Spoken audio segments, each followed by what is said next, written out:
Bro ఈ మధ్య Pawan Kalyan Jagan favour గా మాట్లాడుతున్నాడు, భయపడ్డాడు అనుకోవాలా? డెఫినెట్లీ బ్రో, ఎందుకంటే 2029 లో జగనన్న వస్తే ఎలా ఉంటుందో ఆల్రెడీ అర్థమైపోయింది. అందుకని చెప్పేసి భయపడి మాట్లాడుతున్నాడు. ఎందుకంటే తను 15 సంవత్సరాలు కూటమి అంటున్నారు, వీళ్ళేమో తోసేటట్లున్నారు.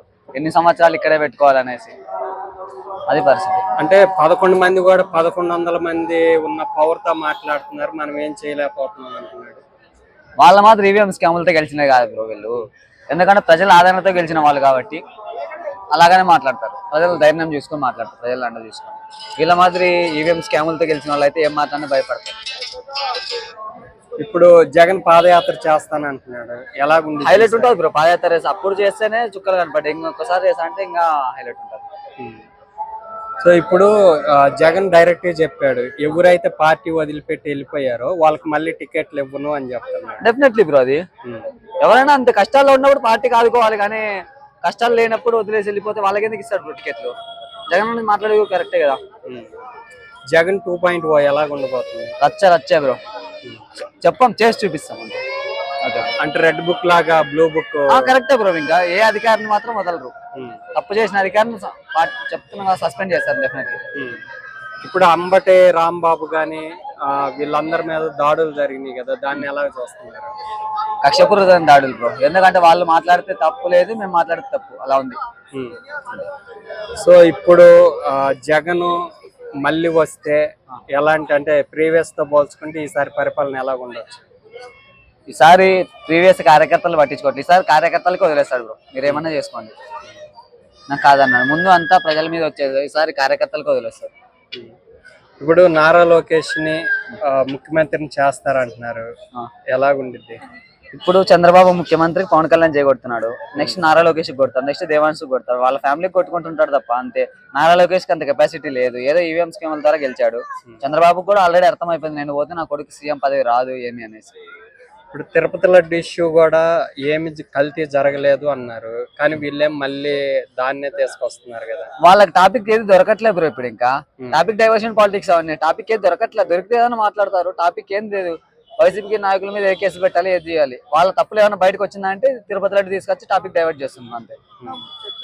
సో ఈ జగన్ టైంలో కట్టినన్ని టెంపుల్స్ ఏ టైంలో కట్టలేదు అనేది కూడా ఈ మధ్య బయటకు వచ్చింది, ఎలాగనిపిస్తుంది? నిజమే బ్రో, వీళ్ళు ఏమంటున్నారంటే పవన్ కళ్యాణ్ నేను సనాతన ధర్మం అది అంటారు, చంద్రబాబు అట్లా అంటున్నారు తప్ప జగన్ హయాంలో జరిగినవన్నీ. వైఎస్ రాజశేఖర హయాంలో ఇక్కడ టీటీడీ టెంపుల్ వచ్చింది హైదరాబాద్, మీకు తెలిసింటారు. మళ్ళీ చంద్రబాబు హయాంలో ఎక్కడ కట్టించారు టీటీడీ, మినీ టీటీడీ అనేసి. వాళ్ళ హయాంలో ఎక్కడ అన్ని 4 సంవత్సరాలు 4 విడుదలగా ఉన్నాడు కదా సీఎం చంద్రబాబు. విడుదలగా చంద్రబాబు ఉండి ఎక్కడ కట్టించాడు టెంపుల్? అభివృద్ధి చేశా అంటుండే, ఎక్కడ చేశాడు? ఉన్న పేరుకే తప్ప ఏం లేదని. సో పేరు గొప్ప ఊరు దిబ్బ అన్నట్టు చంద్రబాబు. చంద్రబాబు ఉప ప్రధానిగా వెళ్తాడు అని ఒక టాక్ వినిపిస్తుంది. ఏపీ సీఎం గానే ఉంటే ఇంత నాశనం చేస్తాడు, ఉప ప్రధానిగా ఉంటే దేశాన్ని నాశనం చేస్తాడు బ్రో. ఇంకా అంత సీనే లేదు అక్కడ, దేశాన్ని నాశనం పట్టించడానికి అంటే అంటున్నారు, అక్కడ అంత సీన్ కూడా లేదు. సో ఇప్పుడు మళ్ళీ జగన్ పథకాలు ఏవైతే ఉన్నాయో అవన్నీ తీసేస్తా వచ్చారు, అమ్మ వాళ్ళు లాంటివి కూడా తీసేసారు. వాళ్ళకి జగన్ అన్న ఇచ్చినవి నచ్చట్లేదు బ్రో. వాళ్ళకి ఎందుకు దోచుకోవడం కావాలి, అప్పులు ఎక్కడ తీసుకురావాలి దోచుకోవాలి, మన కార్యకర్తలకు పెట్టాలి అంతే తప్ప ప్రజలకు వచ్చే ఉపయోగాలు ఏం లేవు కదా బ్రో. మొన్న రైతు బంధు అని చెప్పేసేసాడు, 6,50,000 మందికి తీసేశారు.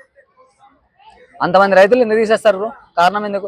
ఆ రోజు చెప్పలేదు కదా 10 ఎకరాల పైన ఉన్న వాళ్ళకి ఇస్తాము, తక్కువ లోపల ఉన్న వాళ్ళకి ఇస్తాము అదేం చెప్పలేదు కదా. అందరికీ రైతు బంధు అన్నాడు. ఒక అతను అన్నాడు వాలంటీర్ వ్యవస్థ అలాగే ఉంటుంది, పూతరేకులు తీసుకొచ్చి అన్నాడు. అతను ఏమైంది పరిస్థితి? వాలంటీర్ వ్యవస్థ తీసేసరే, ఏం తీసుకురావాలి మళ్ళీ అతనికి? పూతరేకులు తీసుకురావాలి, ఎందుకు తీసుకొచ్చి పెట్టాలి అతనికి? అప్పుల మీద అన్ని అబద్ధాలు చెప్తున్నారు కదా. చెప్తున్నారు, ప్రూవ్ చేయలేకుంటున్నాడు. ఆర్థిక శాఖ మంత్రి బయట ఒక మాట లోపల ఒక మాట మాట్లాడుతున్నాడు. ఇప్పుడు మధ్యాహ్న భోజనము పిల్లలకి ఈ మధ్య బాగా ఒక వీడియో వైరల్ అయింది, సో దాని మీద ఏం చెప్తారు? చెప్తున్నా కదా బ్రో, ఎక్కడ చూసినా కల్తీ పాలు, డయేరియా, ప్రజలు చాలా ఇబ్బంది పడుతున్నారు. కల్తీ ఫుడ్ ఎక్కడ చూసినా అదే బ్రో. జగనన్న గోరుముద్ద తీసేశారు, వీళ్ళ దగ్గర పెడుతున్నారు. సరిగ్గా ఎక్కడా ఫుడ్ లేదు బ్రో సరిగ్గా, పిల్లలకైతే చాలా ఇబ్బంది పడుతున్నారు. అయితే నారా లోకేష్ పోయి నేను విద్యాశాఖ మంత్రిని, ఆ మంత్రిని అందరి దగ్గర పరిచయం చేసుకుంటాను తప్ప అతను మంత్రి అయ్యండి వాళ్ళ టీచర్లకు వెళ్ళా ఉన్న ఫోజులకి. రెడ్ బుక్ లో జగన్ పేరు ఉంది అంటున్నారు, ఉంటే ఏముంది బ్రో? రెడ్ బుక్ ఉంటే ఏమన్నా, బొచ్చులో ఏమైంది? జగన్ టచ్ చేయాలి కదా ముందు. బొచ్చులో ఏం కాదు, రెడ్ బుక్ లో కదా, ఏ బుక్ లోనే ఉండలే, బొచ్చు కాదు వాళ్ళకి. ఇప్పుడు మళ్ళీ ఎందుకు వివేక కేసు మళ్ళీ బయటకు వచ్చింది?